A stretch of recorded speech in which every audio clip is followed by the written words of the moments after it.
পরিবার আমরা এখানে মিলিত হয়েছি অনেকক্ষণ আগে আমাদের পর্ব শুরু হয়েছে। যাই হোক, দ্বিতীয় পর্বের এই অনুষ্ঠান আমরা শুরু করছি, যদিও অনেকটা দেরি হয়ে গেছে। যাই হোক, এই অনুষ্ঠানের সভাপতি হিসেবে আমি আমাদের বিদ্যালয়ের যিনি ভারপ্রাপ্ত প্রধান শিক্ষক মাননীয় শ্রী উজ্জ্বল কুণ্ডু মহাশয়ের নাম প্রস্তাব করছি।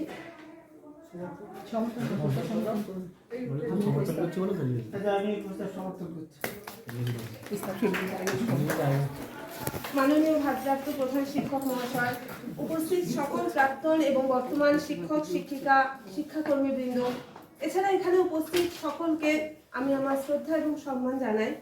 এবং অবশ্যই এই অনুষ্ঠানের যিনি মধ্যমণি অর্থাৎ সুখেন্দু ভট্টাচার্য মহাশয়কে আমার বিনম্র শ্রদ্ধা এবং সম্মান জানাই।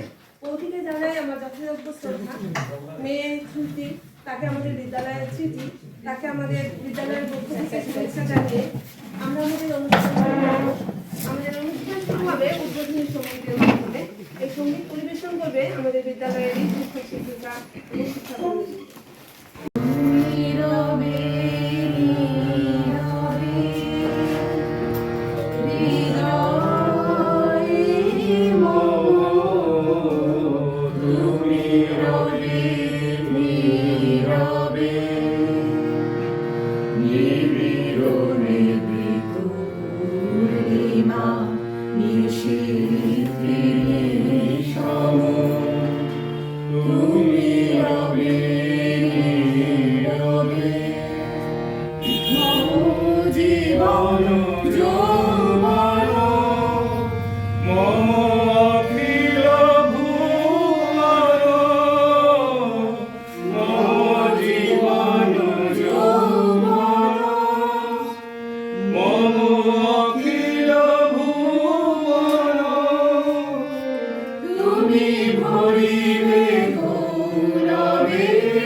অন্ধকারে আলোর দিশা, জ্ঞান জগতের ক্রেতা। শিক্ষক মানে সবুজ মাঠে মোদের খেলার সাথে, মোদের হাতে দিলেন তিনি বিশ্ব জয়ের বাতি। শিক্ষক মানে মানুষ গড়ার আসল কারিগর, মোদের কাছে তিনি হলেন খাঁটি পরশ পাথর। মানুষ গড়ার কারিগর বলে পরিচিত যে শিক্ষক এবং তার পেশা শিক্ষকতা। জীবনে চলার পথে যেমন সবকিছুরই শুরু আছে তেমনি শেষও আছে। আমাদের এই শিক্ষকতার পেশা বা অন্য অনেক পেশার আনুষ্ঠানিক সমাপ্তি ঘটে ফেয়ারওয়েল বা বিদায় সম্বর্ধনা অনুষ্ঠানের মাধ্যমে, যদিও মন থেকে মেনে নিতে আমাদের সকলেরই কষ্ট হয়। তো যাই হোক, আজকে আমরা সেই কষ্টের অনুষ্ঠান মাননীয় শ্রী সুখেন্দু ভট্টাচার্য মহাশয়, তার বিদায় সম্বর্ধনা অনুষ্ঠান। তো তাকে আমরা পুষ্পস্তবক দিয়ে বরণ করে নেব। তাকে বরণ করবে আমাদের এই সময়কার, এই মুহূর্তে আমাদের মধ্যে সব থেকে ছোট কনিষ্ঠ অবিনাশ ঘোষ। আমি তাকে বলবো স্যারকে পুষ্পস্তবক দেওয়ার।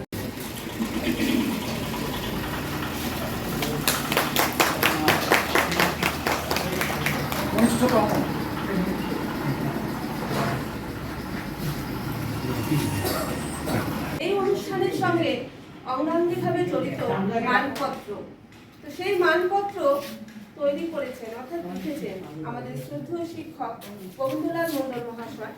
আমি তাকে অনুরোধ করব এই মানপত্রকে পড়ার জন্য, স্যারের হাতে দেওয়ার জন্য, এবং তার সঙ্গে আরো দু চার কথা কিছু, তার অভিজ্ঞতার কথা কিছু আমাদের সঙ্গে শেয়ার করার জন্য। উপস্থিত আছেন আমাদের সবচেয়ে বয়োজ্যেষ্ঠ যাকে আমরা চিরকালই স্মরণ করে এসেছি, তার কথা শুনে এসেছি। এখানে উপস্থিত আছেন আমাদের আজও বৌদি আছেন, আমাদের প্রিয় ভাইজিও আছেন, আর যাকে ঘিরে অনুষ্ঠান আজকের মধ্যমণি আমাদের শ্রদ্ধেয় সুখেন বাবু, তাকে নমস্কার জানিয়ে তার সম্পর্কে দুই এক কথা, যেটুকু কথায় কথায় জেনেছি। 1986-তে আগস্ট মাসে উনি যখন তার জীবনের অনার্সের থার্ড ইয়ার পরীক্ষা দিয়ে, চাকরি পরীক্ষা দিয়ে আবার পাশও করলেন। একদিকে কলেজের অনার্সের থার্ড ইয়ার পরীক্ষা দিয়েছেন, অন্যদিকে চাকরির পরীক্ষা দিয়েই চাকরিতে যোগদান এবং আমাদের ঐতিহাসিক রাইটার্স বিল্ডিংয়েই পদার্পণ। সেইটা জীবনে, কর্মজীবনের শুরু। 86 আগস্ট মানে আমি তখন মাধ্যমিক পরীক্ষা দিয়ে 11-এর দোরগোড়ায়, আর সেখান থেকে আবার 96 সালে 11 বছর পর আবার তিনি নিজস্ব অন্তরের টানে হয়তো আমাদের সমাজকে শিক্ষা দিয়ে সমৃদ্ধ করার উদ্দেশ্যে বিদ্যালয়ের কর্মজীবনে প্রবেশ শিক্ষক হিসেবে। তারও কয়েক বছর বাদে আমি আবার এখানেই কর্মসূত্রে তার সাথেই যোগাযোগ। আজ 2026, 31শে জানুয়ারি তিনি অবসর নিচ্ছেন।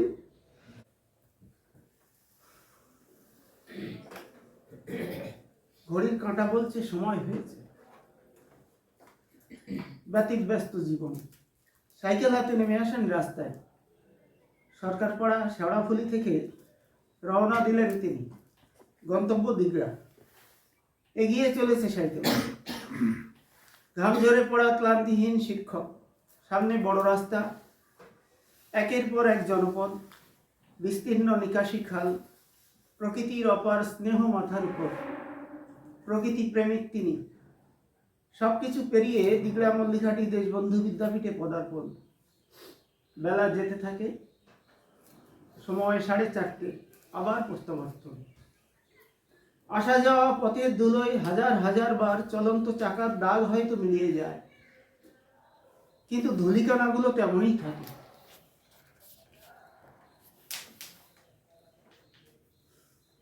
কত পথচারীর স্পর্শমাখা চিরায়ত পথের ধুলো নতুন করে পরিচিত হয় নবপথিকের চরণ স্পর্শে। প্রতিদিন সে সাইকেলের নিয়মিত আসা যাওয়ার দাগ হয়তো দেখা যাবে না টুপি পরার দৃশ্য। কখনো বা একঘেয়েমি পোশাকের পরিবর্তে ধুতি পাঞ্জাবির সত্যিকারের শিক্ষক মহাশয়কে। নস্টালজিক মন আবার নতুন করে চেতনা খুঁজে পায়। এই তো জীবনের রসায়ন, এই তো কর্মজীবনের নির্ধারিত অবসর। বিদ্যালয়ের সহকারী শিক্ষক থেকে কর্মব্যস্ত একটি মানুষ, বিজ্ঞানের পূজারী, সাহিত্যের অনুরাগী, দৈনিক ইংরেজি পত্রিকার নিয়মিত পাঠক এবং লেখক, সহৃদয়, স্নেহপরায়ণ, বেনিয়মের প্রতিবাদী, জ্ঞান অনুরাগী, বিভিন্ন বিষয়ে সুদক্ষতা, যত্নবান, ছাত্রদরদী শিক্ষক হিসেবে আপনি অতুলনীয়। নিয়মের নিগুড় বন্ধনে যতই অবসর হোক, সম্পর্কের বাঁধন তবুও আলগা হতে পারে না। অবসর যেন নিয়ম মেনেই এমনি করে সামনে এসে দাঁড়ায়, শুধু বেঁধে রাখে স্মৃতির অ্যালবামে। পড়ন্ত বিকেলের ক্লান্ত রোদ দীর্ঘ ছায়া বিস্তৃত করে ছেড়ে দিতে হয় পথ, ছেড়ে যেতে হয় পরিচিত সব কিছু, নিঃশব্দে অবসর আসে। এই মুহূর্তের সাক্ষী থেকে শুভকামনা জানাতে হয়, ভালো থাকুন আপনি, ভালো থাকুন, সুস্থ ও সুন্দর থাকুন আগামী দিনগুলোতে। আশীর্বাদক হিসেবে আমাদের মাথার উপরে থাকুক।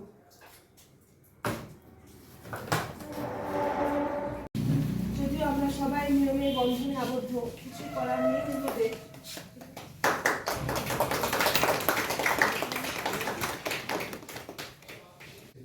বীরভূম জেলার লাভপুর থানার তালুকা গ্রামে স্যারের আদি বাড়ি।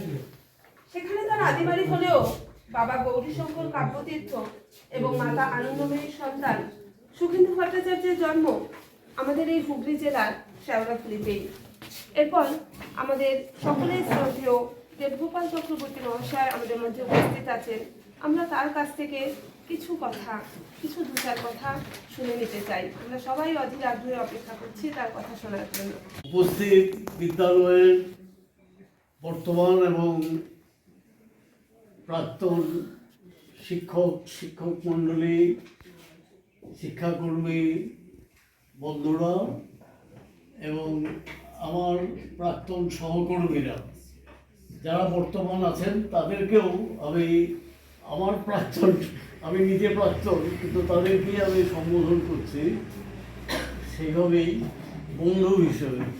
আর বিদায়ী যিনি আমাদের বিদ্যালয়ের ছেলে শারীরিকভাবে কর্মজীবন থেকে অবসর গ্রহণ করার নিয়ম অনুযায়ী চলে যাচ্ছেন তিনি এবং তার সহধর্মিণী এবং কন্যা যারা এসেছেন সবাইকেই বিদ্যালয়ের শুভ কল্পনাকে সামনে রেখে আমরা এই বিদায় সম্বর্ধনায় উপস্থিত হয়েছি।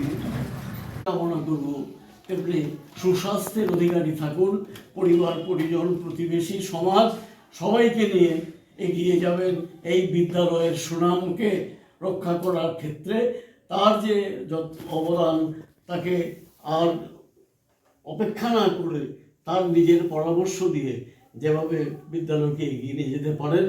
একটা দুরবস্থার মধ্যে পড়েছে আমি শুনলাম, যা ভ্যাকেন্সি হয়েছে সেই ভ্যাকেন্সিগুলো ফিল আপ হচ্ছে না, সেজন্য ছাত্র সংখ্যা ফল করছে। এই থেকে উদ্ধার পাওয়ার জন্যে বর্তমান শিক্ষক সমাজের যেমন কিছুটা দায়িত্ব নিতেই হবে, তেমনি যতক্ষণ পর্যন্ত না শূন্যস্থান পূরণ হচ্ছে বিকল্প কী ব্যবস্থা করা যায় সেটাও সুখেন্দুবাবুর পরামর্শ সহযোগিতা যাতে স্কুল পেতে পারে সেই জন্য চেষ্টা করবেন। এই কটি কথা বলে সবাইকে, আমাকে প্রধান অতিথি করেছেন, আমি সুযোগ পেয়েছি, বলার অনেক কিছু থাকে।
রাখতে পারি। তো তার ছবির পরিচয় আমরা পাবো। সুখেন্দু ভট্টাচার্যকে শ্রদ্ধা জানিয়ে একটি ছবি এঁকেছে, আমরা তাকে অনুরোধ করবো সেই ছবিটা সকলকে দেখিয়ে তবে স্যারকে দেওয়ার জন্য। তার সেই যে ছবিটা এঁকেছে সেটা আমরা সবাই দেখতে চাই।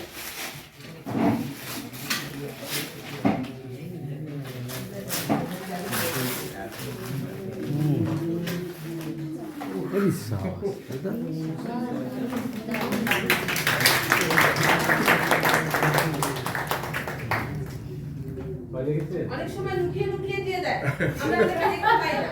তাই আজকে আমি একদম অবশ্যই ছবিটা দেখিয়ে দিতে হবে।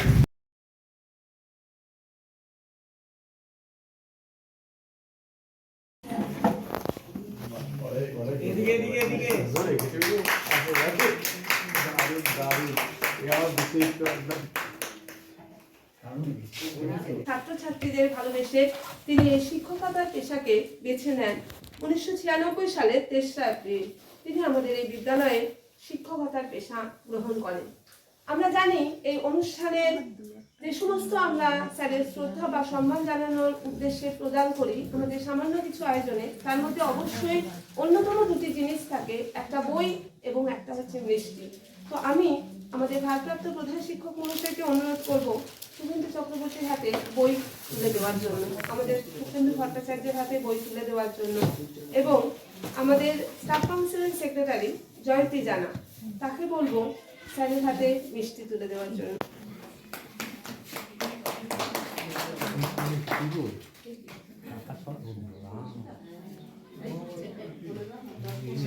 খুলুন না।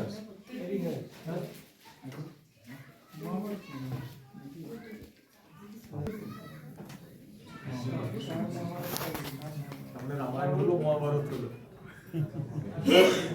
কিছুক্ষণ আগে বরুণবাবু আমাকে একটা মহাভারত রাজশেখর বসুর রামায়ণ দিয়েছে, তাহলে এটা মহাভারত হলো। না, রাজশেখর বসু, এটাও রাজশেখর বসু।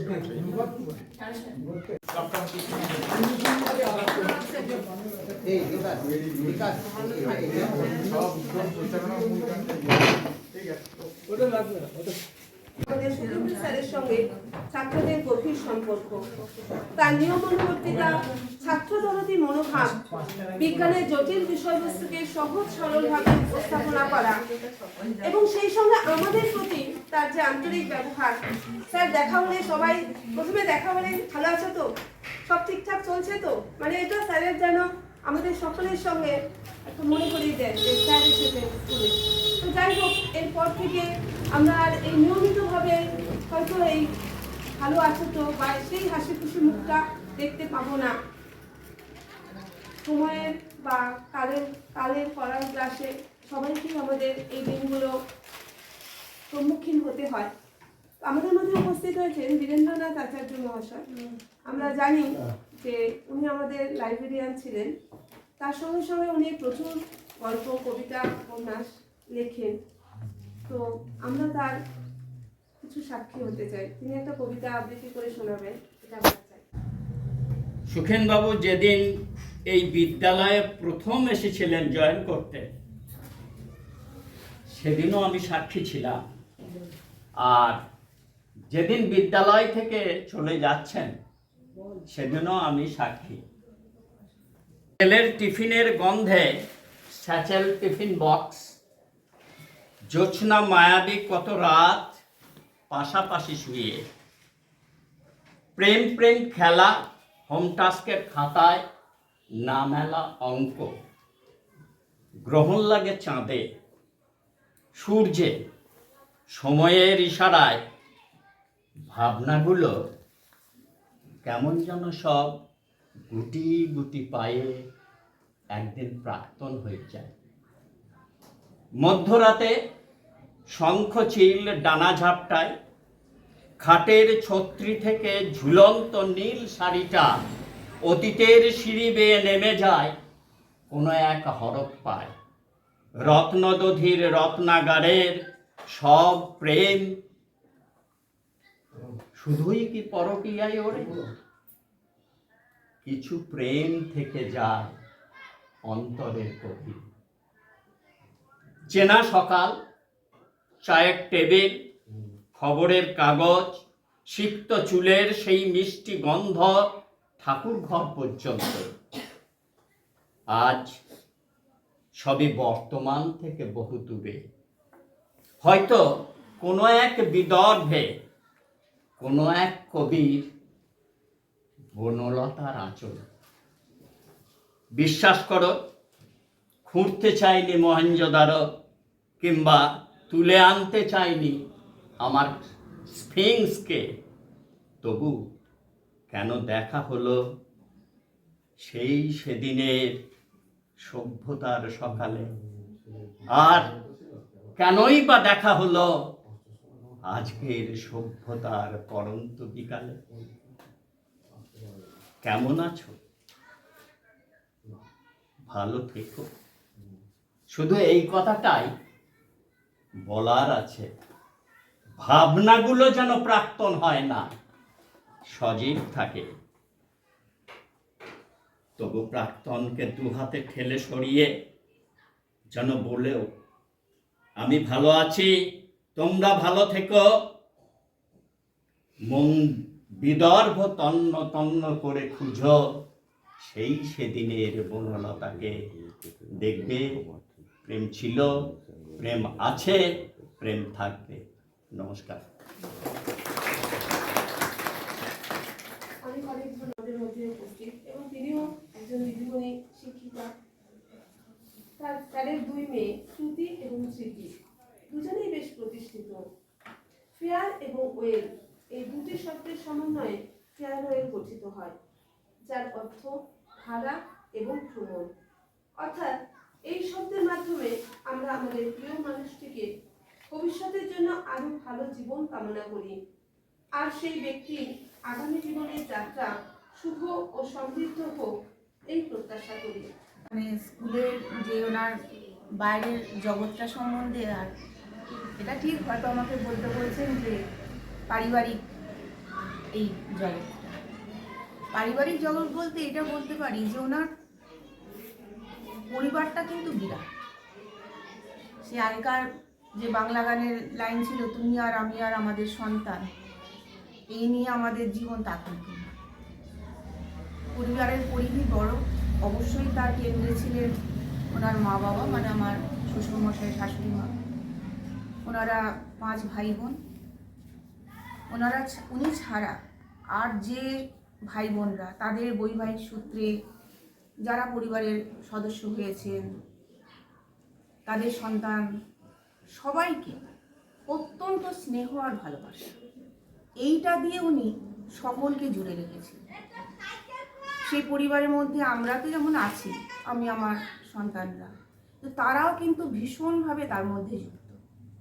এবং পাড়া প্রতিবেশী সবাই, যার অসুস্থতার খবর পাওয়া, যার যেটুকু যেখানে যা প্রয়োজন, এমনকি দাদা দিদিদের যে ইনলস, তাদের যে পরিবার, মানে দাদা দিদিদের যে ইনলস ফ্যামিলি, অর্থাৎ বৈবাহিক সূত্রে যেখানে যুক্ত হয়েছে, তাদের সঙ্গে খুব ভালো সম্পর্ক। এইটা আমি বলতে পারি। প্রত্যেকের বাড়িতে যাওয়া, ওকে চেনে না এমন বোধহয় পরিবারের কেউ নেই। শুধু দ্বারকা অনেকটা দূর আমাদের যে দেশের বাড়ি, সেই দেশের বাড়ি তো যেখানে যত আত্মীয় স্বজন আছে সকলের সঙ্গে যোগাযোগ, ফোনে হোক, কোনো অনুষ্ঠান হলে সেখানে শারীরিকভাবে নিজে উপস্থিত থেকে যত অসুবিধাই হোক, এইটা মানে এখনকার দিনে আস্তে আস্তে তো পরিবারগুলো ছোট ছোট হয়ে ভেঙে ভেঙে খুব, মানে সকলের সঙ্গে সকলের সম্পর্কগুলো এখনকার দিনে খুব কমে আসছে। সেইখানে বলতে পারি যে ওনার সম্পর্ক কিন্তু সকলের সঙ্গে নিয়ে থাকা, এমনকি পাড়া প্রতিবেশী, পাশের বাড়ি, আর আপনারা তো আছেনই তার বৃহৎ পরিবারের অংশ। সবার প্রতি স্নেহ ভালোবাসা, বড়দের সঙ্গে, উনি সবার ছোট পরিবারের, কিন্তু বড় দাদা দিদিদেরও তাদের জন্য কর্তব্য পালন বা তাদের প্রতি যেন একটা ভেতর থেকে স্নেহ আসতো। বাবা মার তো প্রতি দায়িত্ব কর্তব্য সে তো সন্তান হিসাবে করেইছেন। আর একটা যেটা আমার আরও মনে হয় যে শুধু পাঠ্য বিষয়টাকেই যেমন আমার ভালো লেগেছে পড়াশোনার তা নয়, পাঠ্য বিষয়ের বাইরে যা যা বিষয়ে মানুষ পড়াশোনা করে, অর্থাৎ পলিটিক্যাল সায়েন্স মানে আর্টসের দিকেও যে সাবজেক্টগুলো যেগুলো আমরা সায়েন্সের মানুষরা সাধারণত একটু এড়িয়ে যাই, আমরা খুব একটা সেই নিয়ে চর্চা করি না, সেটাও কিন্তু উনি ইদানিংকালে খুব চর্চা করেন। সে বিষয়ে লেখালেখি করা, সে বিষয়ে, আর এখন যেহেতু গুগল এসে যাওয়ায় আমাদের বইয়ের জন্য লাইব্রেরি অতটা যেতে হয় না, হাতের কাছে লাইব্রেরি বই এসে যাচ্ছে, সেই জন্য ঘরে বসেই। আর একটা যেটা, এটা আমরা সবাই দেখেছেন নিশ্চয়ই, যে খুব অনাড়ম্বর জীবন, আড়ম্বরতা নেই, জামা কাপড় নতুন হয়তো হলো পরেই আছে, পরার অবকাশ নেই। আজকে তাই বললাম যে একটা আজকের দিনে অন্তত নতুন কিছু পরে যেতে, তা খুঁজে একটা বার করে আজকে হয়তো পরে এসেছে একটা, যে ওই অনাড়ম্বর, আমাকে বলেছে যে এটা কি পড়েছেন আজকে তো বেশ ভালো চকচকে কিছু ও চকচকে পরে ওই নতুন দেখে একটা পরে এসেছে। আমি এই চকচকে ভাবলাম কিন্তু সেটা দেখলাম ওর কাছে আরো চকচকে লাগছে। এইটা না, আড়ম্বর কোথাও নেই। এক মানে যে হাত 4 চাকার স্টিয়ারিং চালিয়েছে ডাক্তারের বারণে, সব কিছু ছেড়ে দিয়ে অনায়াসে আবার সাইকেলের হ্যান্ডেল করেছে, সেদিকে কোনোদিন বলে। আর একটা যেটা, কারোর জন্য যদি কিছু করেও থাকেন সেটা কিন্তু নীরব এবং নিঃশব্দে, মানে আমরা বাড়ির লোকে জানতে পারি তাই, সবার জন্য দৌড়িয়া। কিন্তু নিজে যখন অসুস্থ হয়েছেন, আপনারা জানেন স্পাইনের একটা বিরাট অপারেশন হয়েছিল, কেউ জানতে পারে, কাউকে বলেন, নিজের কষ্ট নিজে যন্ত্রণা সহ্য করে ডাক্তারের কাছে গেছেন, নিজে একাধিক ডাক্তার দেখিয়েছেন, কিভাবে কিওর হব, কি করে, মানে ওনার একটা বক্তব্য যে আমার কথা বলে আর 5 জনকে সেই দুঃখটা দিয়ে লাভটা কি, বাবা মাও তো জানতে পারেনি, কেউই সেভাবে জানতে পারেনি যে ওরকমভাবে একটা সব কিছু চেপে। যাই হোক, তারপরে যেখানে যা চিকিৎসা করানোর করিয়েছিল, ডাক্তার যখন বারণ করলেন যে আপনার কিছু কিছু রেস্ট্রিকশান, সেই তো বলছি খুব মানে গাড়িটা কিনেছেন আর কিছুই নয়, একটু চালিয়ে মজা আনন্দ। আর ওটা অবশ্য উনি বেশিরভাগ সময় অ্যাম্বুলেন্স হিসেবে ব্যবহার করেছেন। শ্বশুরমশাই, শাশুড়ি মা, আমার বাবা, আমার মা, পাশের বাড়ি, যার যখন নার্সিংহোম, ডাক্তারখানা, ওইটা নিয়ে উনি সেটা নিয়ে ছুটে ছুটে গেছেন। বলতেনও যে এটা হচ্ছে আমার অ্যাম্বুলেন্স। যত না বেড়াতে গেছেন তার চেয়ে বেশি নার্সিংহোম গেছেন, তার চেয়ে বেশি হসপিটাল গেছেন, ডাক্তারের চেম্বারে দৌড়ে গেছেন। আমার ভাই বোন কেউ নেই, আমার মা বাবা মানে ওই তাদের জামাই ছেড়ে বহুকাল হলো তাদের ছেলে হয়ে গিয়েছিল, সব সময় প্রতিটা ব্যাপারে তারা তো এত নির্ভরশীল হয়ে গিয়েছিলেন ওর ওপরে। এবং শুধু আমার বাবা মা বলেই নয়, আমারও যত আত্মীয় স্বজন, আমার মামা বাড়ির দিক, পিসিরা, প্রত্যেক, মানে আমার বাবাকে বলতেন যে ও তোদেরও ছেলে আমাদেরও ছেলে, যার যা অসুবিধা পড়বে ফোন করে ওকে জানানো, আমার এইটা হচ্ছে, এই পেনশনের এই টাকা কম পেয়েছি, কি বেশি পাচ্ছি, কি আমার পিসি ফোন করছে, সবার সব কিছু, মানে সব অসুবিধা যার যা কিছু ভাবে নিরাময় হবে, যার যা কিছু প্রবলেম সলভ করে দেবে, এই হ্যাঁ এইভাবেই আর কি। তো যাই হোক, আপনারা তো দেখেইছেন, আপনাদের সঙ্গে সব আপনারা হচ্ছে তার বৃহৎ পরিবারের অংশ, তা সে বৃহৎ পরিবারের অংশদের সকলকে বলছি যোগাযোগ অবশ্যই রাখবেন, উনিও রাখবেন, আসবেন আমাদের বাড়িতে। উনি ভীষণ সকলকে নিয়ে থাকতে ভালোবাসেন। বাড়ির সদস্য সংখ্যা কমতে কমতে এখন নেই প্রায়, আমরা 2 মানুষ, এ তো কলকাতাতেই থাকে, বড়জন থাকছেই না এখানে। আপনারা যদি আসেন খুব আনন্দ পাবেন, সবাই আসবেন। আজকেও আমি আমন্ত্রণ জানাচ্ছি সকলকে, আর ভবিষ্যতের জন্য বলছি সবাই আসবেন আমাদের। এই বলে সকলকে ধন্যবাদ জানাই। শেষের দিকে চলে এসেছে অনুষ্ঠানে। তো এভরি ফেয়ারওয়েল বা রিটায়ারমেন্ট মানে একটা পর্বের অবসান ঘটিয়ে আরেকটা পর্বে প্রবেশ। এক এক করে আমরা এক একজনকে সেই পর্বে প্রবেশ করিয়ে দিয়ে আমরা প্রত্যেকেই সেই পর্বের দিকে ক্রমশ এগিয়ে চলছি। স্যার এরপর হয়তো আরো বিভিন্ন দিকে বিচরণ করবেন, আরো ব্যস্ততার মধ্যে ঢুকে পড়বেন। হয়তো সেই ব্যস্ততার মাঝে কখনো কখনো তিনি আমাদের কথা, এই স্কুলের কথা, তার স্মৃতির মানসপথে ফুটে উঠবে। তার ভবিষ্যৎ জীবন সুন্দর, নীরব এবং শান্তিতে কাটান, আমরা প্রত্যেকেই সেই আশা রাখি, প্রার্থনা করি। এরপর আমরা স্যারের কাছ থেকে কিছু কথা শুনবো এবং অবশ্যই একটা গান শুনবো। হ্যাঁ হ্যাঁ, আমি প্রথমে সম্বোধন করি শ্রদ্ধেয় সভাপতি আছেন বিদ্যালয়ের বর্তমান টিচার ইনচার্জ, আমাদের পরম শ্রদ্ধেয় স্যার আছেন দেবগোয়াল বাবু, প্রাক্তন শিক্ষক মশাইরা আছেন, আমার অগ্রজ সম দেবাশিসদা আছেন, অমিতাভ বাবু আছেন, নবদা আছেন, বিজুদা আছেন, সুশীলদা আছেন। আর দূর থেকে এসেছেন বলে আমি সুলগ্নার নাম বিশেষভাবে উল্লেখ করবো, কত দূর থেকে এসেছেন, কত পথ থেকে। আর ওখানে সুপ্রিয়দাকে আমি তো, সুপ্রিয় বাবু অনেক ধন্যবাদ, আপনি এসেছেন, এটা আমি দেখতে পাইনি। আর আমার বর্তমান শিক্ষক শিক্ষিকা মন্ডলী শিক্ষাকর্মী সবাই উপস্থিত আছেন। আমাকে ভেবে আমাকে নিয়ে এই যে আয়োজন, এতে যে আপনারা এসেছেন, এটাতেই আমি তো অনেক প্রাপ্তি, এর চেয়ে বড় প্রাপ্তি আর কি হবে। এতক্ষণ ধরে আছেন ধৈর্য ধরে। আজকে এমনি স্কুলের অর্ধ দিবস ছিল, আর বুধবার সোমবার থেকে আগামী সপ্তাহেতে আমাদের বিরাট একটা যজ্ঞ আছে, মাধ্যমিক পরীক্ষা, তার প্রস্তুতি আছে। সেই প্রস্তুতিকেও অনেকটা কাজ কাল অবধি সবাই মিটিয়ে নিয়েছেন, সেই জন্য তো অনেক এখন ওর থেকে কিছু নির্যাস করে, কারণ টাইম অনেকটা কম আর কি, সেই জন্য একটু নির্যাসটা বলি।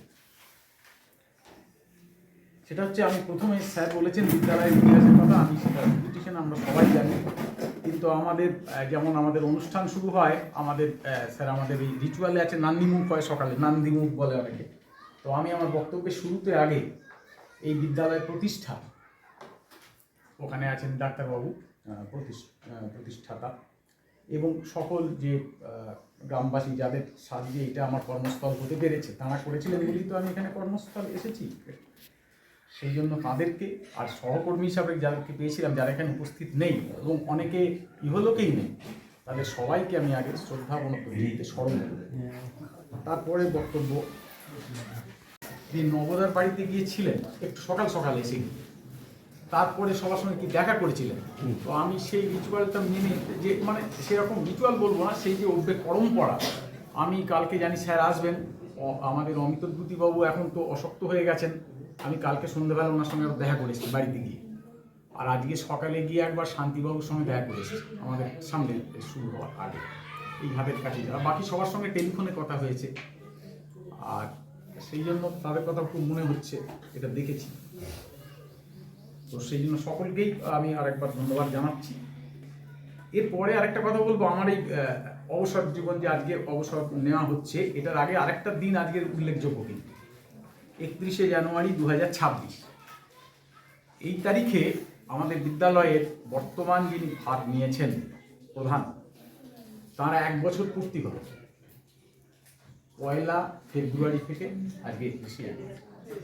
যত রকম বিদ্যালয়ে কর্মকাণ্ড হয় সব এর মধ্যে হয়েছে, কিন্তু আমি যদি শেষ থেকে আপনি ভাবেন, এই সরস্বতী পুজো ছাত্রদের হলো, তার আগে 23শে জানুয়ারি, 26শে জানুয়ারি ইত্যাদি যে অনুষ্ঠান আছে, তার আগে বাইরের পুলিশ বোর্ডের 2টো পরীক্ষা হয়েছে, নতুন সেমিস্টার সিস্টেম এসেছে, ভাগ হয়ে গেছে, সব কিছু সুচারুভাবে কিন্তু 1 বছরে হয়েছে।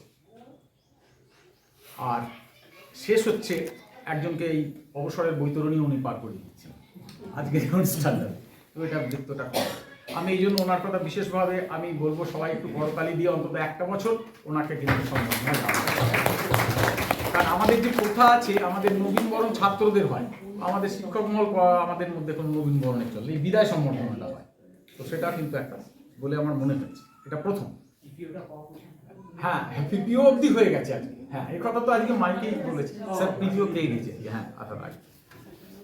এরপরে আমি আরেকজনের কথা বলবো, যাকে ছাড়া ওই আপনি পিপিও কথাটা বললেন আর আমার মনে পড়ে গেল, আমার ওই কাগজপত্র ওই মজিলা ফায়ারফক্স আর জাভার মধ্যে ঘোরাঘুরি করতো, এই HOI to PSA বলে, পেনশন স্যাংশনিং অথরিটি, ডিআর, এখানে পাঠানোটা না আমার কর্ম না ওনার কর্ম, কিচ্ছু জানি।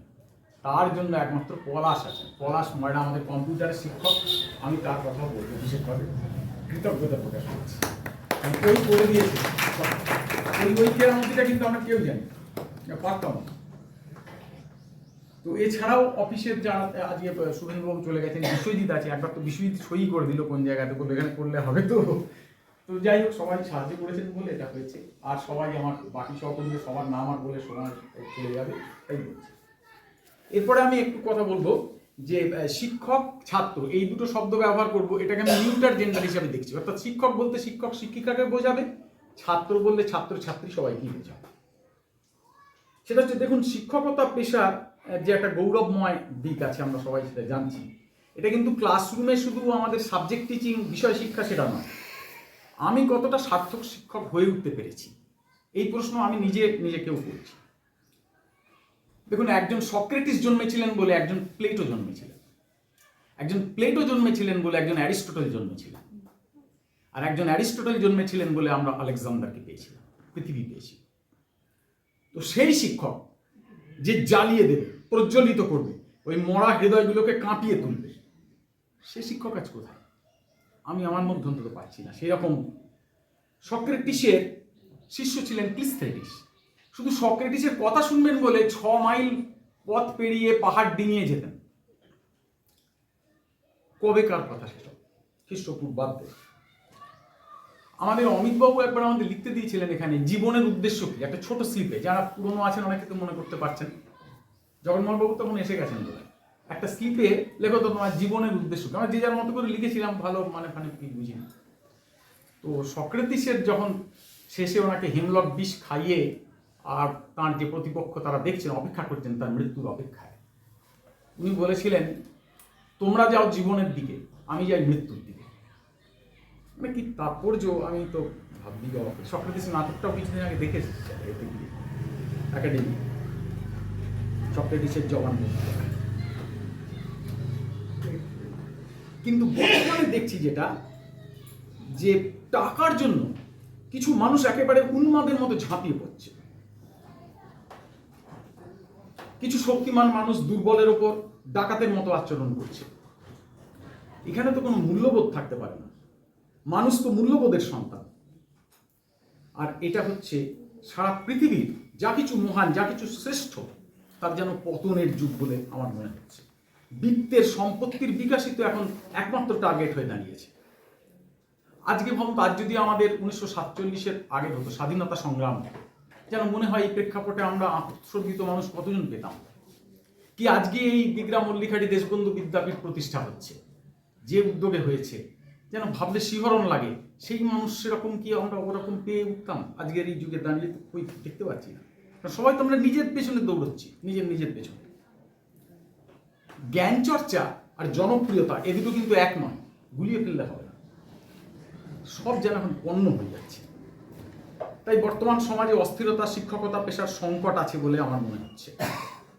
এই সময়কালে আমাদের কি হতে হচ্ছে, আমাদের যতটা সম্ভব রিজু থাকবার চেষ্টা করে যেতে হবে, অন্তত ক্রমাগত করে যেতে হবে। মনীষীদের কর্মজীবন স্মরণ করতে হবে।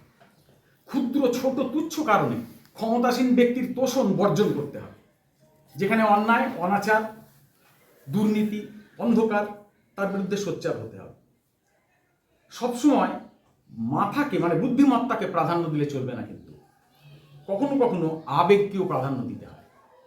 আমি একটি কথা এই প্রসঙ্গে বলবো, নীলদর্পণ নাটক হচ্ছে, দীনবন্ধু মিত্র, আমরা সবাই জানেন। সেখানে দেখাচ্ছেন একজন ইংরেজ নীলকর সাহেব, সে আমাদের দেশীয় এক রমণীর ওপর অত্যাচার করছেন, বলাৎকার করতে যাচ্ছেন। দর্শক আসন চুপচাপ। দেখা গেল অভিনেতার দিকে একটি জুতো ছুটে আসছে, তিনি ধরে ফেললেন। অভিনয় করছিলেন অর্ধেন্দু শেখর মুস্তাফি। সবাই দর্শক হই হই করে কে ছুটলো তার দিকে তাকাচ্ছেন। দেখছেন বিদ্যাসাগর মশাই দাঁড়িয়ে আছে। অর্ধেন্দু শেখর ওই জুতোটা মাথায় ঠেকিয়ে বললেন, আমার অভিনয় আজকে সার্থক হলো। আমি এইটা বলতে চাইছি, এই আবেগ ছিল বলেই আমরা সবাইকে জুতো কি আর ছোড়া যায় বা এই কি করা যায়। যেখানে প্রতিবাদ করা, সেখানে কতটা জোরে প্রতিবাদ করতে পারলে তবেই তিনি সমাজটি সংস্কার করতে পেরেছেন। তাই শুধু বিদ্যাসাগর আমরা স্মরণ করি তার জন্মদিনে, অন্যান্য সময়, কিন্তু এই ঘটনা যেন কত কি আমাদেরকে উন্মোচিত করে দেয় আমাদের জীবনযাপন, কিভাবে কোন পথে চলা উচিত। এরপরে আমি বিদ্যালয়ের কথায় একটু আসি। আমাদের এই বিদ্যালয়ের উন্নতি তো আমরা সবাই চাই, সবাই জানি, কিন্তু আমাদের মনে রাখতে হবে যে বিদ্যালয়ের বর্তমান যে অবস্থা চলছে, অনেক শিক্ষক পদ শূন্য, আমরা জানি সেটা। বিদ্যালয় প্রধানের দায়িত্ব নেওয়ারও ক্ষেত্রে আমি নিজেই তো নিতে পারিনি। তো সেখানে উজ্জ্বলবাবু এসেছেন। আমার মনে হয় এখন আলোকের সঙ্গে নিবিড়ভাবে 1 বছর থেকেও দেখেছি, আমাদের সর্বতোভাবে ওর পাশে থাকা উচিত নয়। পাশে থাকা উচিত নয় মানে ওর সঙ্গে থাকা উচিত, পাশে থাকা নয়, সঙ্গে থাকা উচিত। একটু দূরে থেকে আরো ছাড়ো ছাড়ো ভাব নয়, একদম সঙ্গে থাকা উচিত, তবেই কাজটা হবে। কিন্তু না হলে সাফারার কে হবে? ছাত্র হবে, বিদ্যালয় তো হবে, এমনকি আমরাও নিজেদের এস্টাবলিশমেন্টের কাগজে অনেকটা পিছিয়ে যেতে পারি, এটা মনে হয়। সেই জন্য সজাগ তো থাকতেই হবে। স্টাফ কাউন্সিল সেক্রেটারি বা স্টাফ কাউন্সিল আমাদের যা আছেন আর প্রধান শিক্ষক মশাই, এরা দুজনের কিন্তু এরা প্রতিপক্ষ নয়, একই পক্ষ বিদ্যালয়ে, কিন্তু এদের অবস্থান কিন্তু এক হলে হবে। আমি এক্ষেত্রে আমাদের ভৌত বিজ্ঞানে সেই বার ম্যাগনেট বলতে পারি, দণ্ডচুম্বক, তার দুটি মেরুতে অবস্থান করতে হবে। এইচওয়াইকে দেখতে হবে, কিন্তু স্টাফ কাউন্সিল দেখবে, কাজকে দেখবে, একই কাজ করছি, ওই দুটো একসঙ্গে না হলে তো ম্যাগনেটটাই চুম্বকত্ব নষ্ট হবে। কিন্তু প্রয়োজনে একে অপরের ডিসিশনকে চ্যালেঞ্জ করা দরকার, যদি প্রয়োজন হয় যুক্তি দিয়ে, না হলে নয়, একই হয়ে গেল। কিন্তু এই দুটি মেরু যদি কাছে চলে এসে এক হয়ে যায় তাহলে কিন্তু বিপদ সম্ভব, তাহলে চুম্বকত্ব নষ্ট হয়ে যাবে। তাই এটা আমার মনে হয় বলে এই কথা বললাম। এরপরের আরেকটি কথা বলবো, যে কোনো ব্যাপারে কাজের সময় অযথা কালহরণ, এরিয়ার কথাটা আমরা খুব কমন পরিচিত, এরিয়ার সৃষ্টি হয় না, সে কাজের এরিয়ার বলুন সব আসলে যখন করার কথা তখন করতে পারে না। দু রকমের কাজ হয় মূলত, একটা আমাদের যে হাতে নেই, যেটা সরকারি নিয়মে হয়, আর একটা যেটা আমাদের হাতে আছে। যেটা হাতে নেই সে তো কিছু করার নেই, আমার টিচার নেই, পোস্ট নেই, কিন্তু যেটা হাতে আছে, আমরা যারা আছি তাদের অন্তত কালহরণ করে আজ নয় কাল ডিলি ড্যালি যাকে ইংরেজিতে বলে, সেটা করলে নিজেদেরই ওই কাজ কিন্তু করতেই হচ্ছে, আর তো চেপে যাবে, নয় এরিয়া সৃষ্টি হবে, সাফার করতে হবে। সেক্ষেত্রে আপনি যদি লক্ষ্য করেন 1963-তে আমি যতটা জানি যে আমাদের বিদ্যালয়ের বিজ্ঞান বিভাগের অনুমোদন এসেছিল। তারপরে 96 আমি এসেছি, তখন আমাদের ভোলানাথ বাবু প্রধান শিক্ষক। 96 যখন আমি জয়েন করি তখন দীপ্তি মেধা বাবু হেডমাস্টার মশাই, ওনার তো অকস্মাৎ প্রয়াণ ঘটেছিল আমরা জানি 98 সালে। তারপর থেকে বিজয়বাবু এবং অন্তর্দ্যুতিবাবু টিচার ইনচার্জ হয়ে একটু সামলেছিলেন। সেই সময় আমার মনে পড়ে আমাকে পাঠিয়েছিলেন একবার বিজয়বাবু, আমি তখন সবে ওখান থেকে এসেছি, বিদ্যাসাগর ভবনে গেছিলাম, যে তুমি অডিটের দেখো তো এই অডিটের কি কাজ, একটা স্ট্যাম্প ফ্যাম্প দিয়ে যে তুমি লিখে দেবে। আমি গিয়ে দেখাতে ওরা বললেন যে আমাদের এইসব অডিট বাকি, তখন আমাদের স্কুলকে তো বলতো গ্রান্টি নেট, তো বললো তোমার তো টাকা বন্ধ হয়ে যাবে, আমাদের স্কুলে মাইনে বন্ধ হয়ে যাবে, এইসব পড়ান যে। তারপর তো আমাদের খুব জোরতালভাবে অন্য লোকজন এনে আলাদা করে বাইরে থেকে এনে পড়াবো, এটা আমার খুব মনে পড়ে। সেই জন্য তারপর কিন্তু 2000 থেকে প্রায় 2.5 দশক 2025 অব্দি আমরা কিন্তু প্রধান শিক্ষক পদে কোনো বদল নেই, মাননীয় গৌতম বাবু আমাদের প্রধান শিক্ষক পদে করে গেছেন। কিন্তু একটু ব্যাপার থেকেই যাচ্ছে, যেটা উজ্জ্বলবাবু আরো ভালো বলতে পারবো, আমাদের বোধহয় শেষ 5-6 বছরের অডিট এখনো একটু পড়ে আছে। এই যে এরকম বকেয়া পড়ে থাকা, এটা কিন্তু কাম্য নয়। আপডেটেড সবসময়, আমার তো সবসময় পর্যন্ত কাজ আপডেটেড হয়ে যাবে, তো সেটা করে ফেলাই ভালো, যত তাড়াতাড়ি হবে। কালহরণ প্রসঙ্গে এখানে একটা কথা বলে আমি আর বেশি বক্তব্য এগোবো না, শেষে কি বলবো সেটা হচ্ছে 3 কোয়েশ্চেন্স আমরা পড়েছিলাম, সম্ভবত 11-12 পড়েছিলাম, লিও টলস্টয়। 3টে প্রশ্ন করেছিলেন রাজা, যে কোনো কাজ কখন করা উচিত, দ্বিতীয় হচ্ছে কাকে, কোন ব্যক্তিকে আমার সেই কাজটার ব্যাপারে হেল্প করা উচিত, এগিয়ে আসা উচিত, আর 3 নম্বর প্রশ্ন হচ্ছে টাইমটা, কখনটা হলো টাইম, আর কোন কাজ আর কোন ব্যক্তি, এই 3টের কোন কাজ আগে করা উচিত। তো সেই মাঠেতে কাটছিলেন, মাটি কাটছিলেন, রাজা গিয়ে তাকে সবচেয়ে পণ্ডিত ব্যক্তি হিসেবে শুনেছিলেন, তার কাছে গেলেন, তিনি কোনো উত্তর দিচ্ছেন না। তারপর দৌড়ে এলেন একজন ব্যক্তি, খুব সংক্ষেপে বললে ব্যাপারটা হয় যিনি আহত ছিলেন। তো রাজা তাকে দেখে শুশ্রূষা শুরু করলেন। শুশ্রূষা করার পরে তিনি বললেন যে আমি তো আপনাকে মারতে আসছিলাম, তিনি অনুভব করলেন রাজাকে মারতে আসছিলেন, কিন্তু এই শুশ্রূষা করার পর তার মনে পরিবর্তন করলেন। এরপরে ওনাকে জিজ্ঞেস করলেন, ওই পণ্ডিত ব্যক্তি যিনি মাটি কাটছিলেন নীরব ছিলেন, যে আপনি তো কিছুই বলছেন, আপনাকে 3টে প্রশ্ন করলাম বলুন। তখন উনি বললেন আপনি তো উত্তর পেয়ে গেছেন। তাহলে কখন করা উচিত? এখনই। দ্বিতীয়, কোন কাজ করা উচিত? এক্ষুনি যেটা মনে হচ্ছে, অর্থাৎ ওনার রক্তক্ষরণ হচ্ছে, ওটাকে আগে বন্ধ করা উচিত। 3 নম্বর হচ্ছে কোন ব্যক্তি? আপনার সামনে যে ব্যক্তি আছে তাকে কাজটা আগে করা উচিত। তো আমি এই প্রসঙ্গে মনে হলো কথাটা বলবো যে কাজের ক্ষেত্রে কিন্তু এইরকম যদি আমরা রাখতে পারি তাহলে আমাদের তো খুব ভালোভাবেই চলবে, আর কোনো অসুবিধা হওয়ার কথা নয়, শুধু কালহরণ না করাই। এরপরে আরেকটি কথা বলবো, রসায়নের যে আমি যেহেতু পড়িয়েছি একদিন ধরে কেমিস্ট্রি, যখন পড়তে আসি ছাত্র ছিলাম, সে অ্যাসিড বেস টাইট্রেশন করতাম। দেবাশিস বাবু আছেন জানেন, অমিতাভ তো আছেন। সেখান থেকে পরে আমাদের রেডক্স টাইট্রেশন অনেক কিছু চেঞ্জ। তার মানে কি এটা সব সাবজেক্টই হচ্ছে? আমি আমার কেমিস্ট্রিটা জানি বলে বলছি। তাহলে সেক্ষেত্রে আমাদের আপডেটেড রাখতে হচ্ছে, কারণ রোজ রোজ তো পাল্টাচ্ছে, এরকম সেমিস্টার সিস্টেম হয়ে এটা গেছে।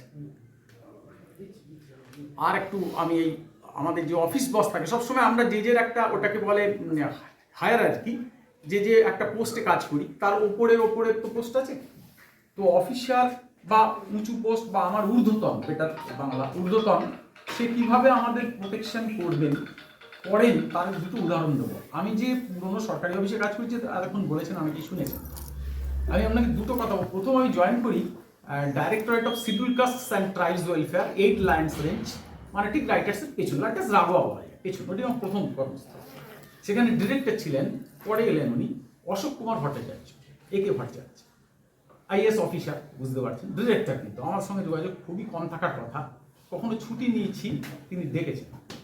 তারপরে তো আমার জন্ডিস হয়েছিল বলে, তারপরে তিনি বলছেন জন্ডিস হয়েছে, কি ওষুধ খাও, নাও এটা খাবে, লিখে দিলেন চেলিডোনিয়াম মাদার, আমার এখনো মনে পড়ে। উল্টো দিকে সিরিঙ্গার কোম্পানি, হোমিওপ্যাথির বিরাট লাইন দিয়ে লোকে হোমিওপ্যাথি ওষুধ কেনে, সেখানে গিয়ে আমি লাইন দিই চেলিডোনিয়াম মাদার খাচ্ছি। পরে যখন বলেছি কে বলছেন এটা, আমার অফিসে মানে আমার ইমিডিয়েট এখানে যখন অ্যাপয়েন্টমেন্ট পেয়েছি, ইন্টারভিউ হয়েছে, তারপরে আমার অ্যাপয়েন্টমেন্ট লেটার গেছে।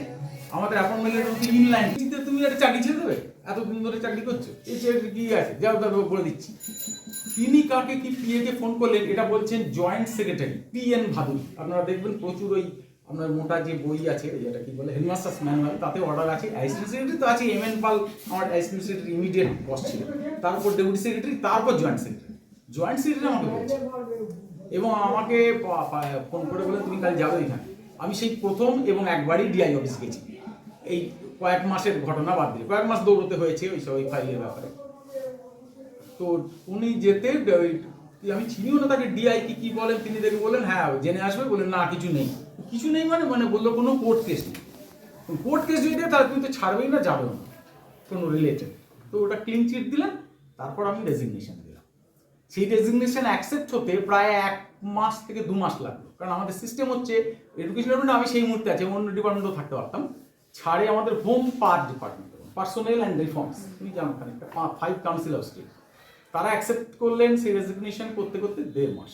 তারপর যখন বিকেলে আমার আইডেন্টি কার্ডটা নিয়ে নিল, এবার আমি ফোন কিছু পরের দিন এসে জয়েন করবো, মানে 3 এপ্রিল জয়েন করছি, মানে 2 এপ্রিল বিকেলের কথা বলছি, আফটারনুন। আমি এখানে ল্যান্ড ফোনটা ছিল, সেই ফোন করেছি, এবং সেই বউদার হ্যালো বলে আমি তো আরো ঘাবড়ে গেছি, একে আমার আইডেন্টি কার্ড জমা। তারপরে খুব জোর, ওই জন্য আমি 3 এপ্রিল একদম খুব সকাল প্রায় 10টার আগে চলে এসেছি। আমি স্কুলের টাইম ফাইলে পরীক্ষা চলছিল, ওই জন্যই পুরো চুপচাপ, স্কুল বন্ধ নাকি, কাল চাকরি ছেড়েছি, মানে আজকে তো জয়েন করতে হবে। ওই জন্য শিববাবুর বাড়িতে গিয়ে অনেক তখন ছিলেন। তো এইটা হলো এটার একটু ইতিহাস, অনেক কিছু বলা হয়ে গেল আপনাদেরকে ভালো করি। আর একটু আমার মনের গভীর একটা কথা আছে, সেটা একটু বলবো, বলে শেষ করবো। সেটা হচ্ছে শঙ্করাচার্যের, আদি শঙ্করাচার্য আমরা জানি, তার খুব সুন্দর সুললিত সব কবিতা। তো এটা আমি পাঠও করি, মাঝে মাঝে বলি। আজকাল বিকাশবাবু অনেক পাঠ করেছেন, মনে রাখতে পারছেন বা জানেন না। কাতব কান্তা কাস্তে পুত্র, সংসার হয় মতিব বিচিত্র, পশ্যতং প্রকৃত আয়াত, তত্ত্বং চিন্তয় তদিহ ভ্রাত। মা কুরু ধনজন যৌবন গর্বম, মা মানে না, ধন জন যৌবন গর্বম, হরতি নিমেষাৎ কালো সর্বম, মায়াময় মিদ মখিলং হিত্তা, ব্রহ্মপদং প্রবিশাসু বিবিদ্যা। পরের লাইন দুটো খুবই ভালো বুঝতে পারবেন আপনারা।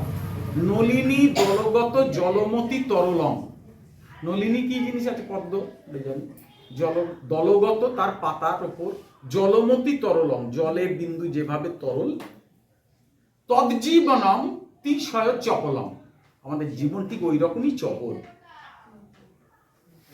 তাই ক্ষণমিহ সজ্জন সঙ্গতি রেখা ভবতী ভবার্ণব তরণে নৌকা।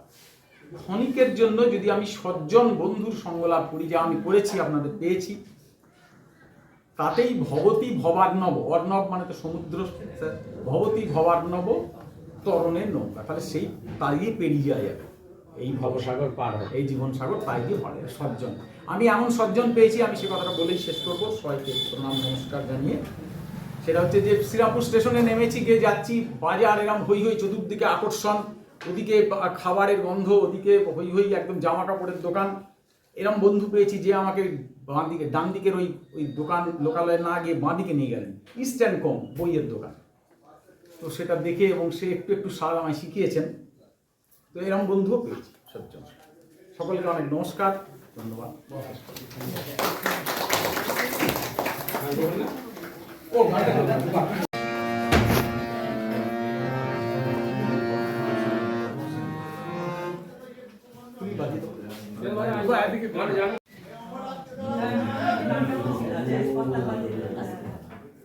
যেন পেরিয়ে এলেম অন্তবিহীন পথ, আসিতে তোমার দ্বারে মনে হল, মরুতীর হতে সুধা শ্যামলিম পারে মনে হল, পথ হতে আমি গাঁথিয়া এনেছি সিক্ত যুথির মালা, সকরুণ নিবেদনের গন্ধ ঢালা, লজ্জা দিও না, দিও না, লজ্জা দিও না তারে মনে হল, যেন পেরিয়ে এলেম অন্তবিহীন পথ। সজল মেঘের ছায়া ঘনাইছে বনে বনে, পথ হারানোর বাজিছে বেদনা সমীরণে, দূর হতে আমি দেখেছি তোমার ওই বাতায়ন তলে, নিভৃতে প্রদীপ জলে আমারও এ আঁখি উৎসুক পাখি, ঝড়ের অন্ধকারে মনে হল, যেন পেরিয়ে এলেম অন্তবিহীন পথ, আসিতে তোমার দ্বারে মনে হল।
এটা কি হবে না আমাদের চাই করবে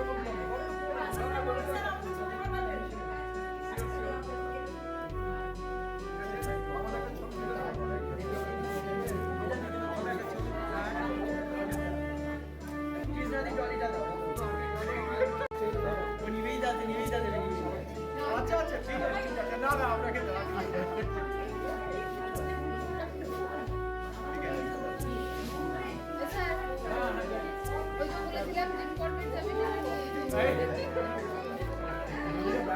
খবরটা দেবে